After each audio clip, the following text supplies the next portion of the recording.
experiences with different pediatricians, and we gave them advice about planning ahead. In terms of thinking about the various scenarios that might happen and how you would respond, and pretty much getting prepared for the delivery. So then, as things happen during the delivery, there's going to be less stress. But specifically, we educated them about the effects of buprenorphine and how it is better than just continuing drug use. And then we talked about parenting, disciplining a child. And that is not necessarily important for an infant, because an infant does not need to be disciplined that much yet. But then later, when the child is able to walk around and engage with the parents more. And we talked about positive reinforcement instead of the use of punishment.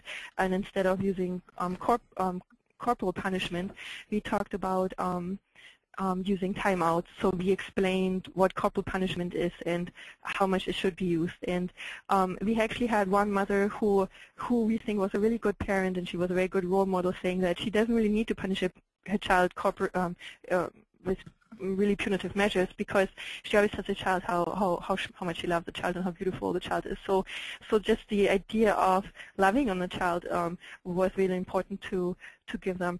And then we also prepared them for the time of when they gave birth in terms of what they need for an infant, so to make sure to not shake the infant, what to do when the infant is screaming. So we gave them some guidance. We had one, since this was a support group, instead of us explaining what they should be doing, we had examples come in. So we had somewhat more experienced mothers who had been on buprenorphine treatment for a while, and they would share their experience with what happened at delivery, so the pregnant mothers could ask questions. And then there was one who brought in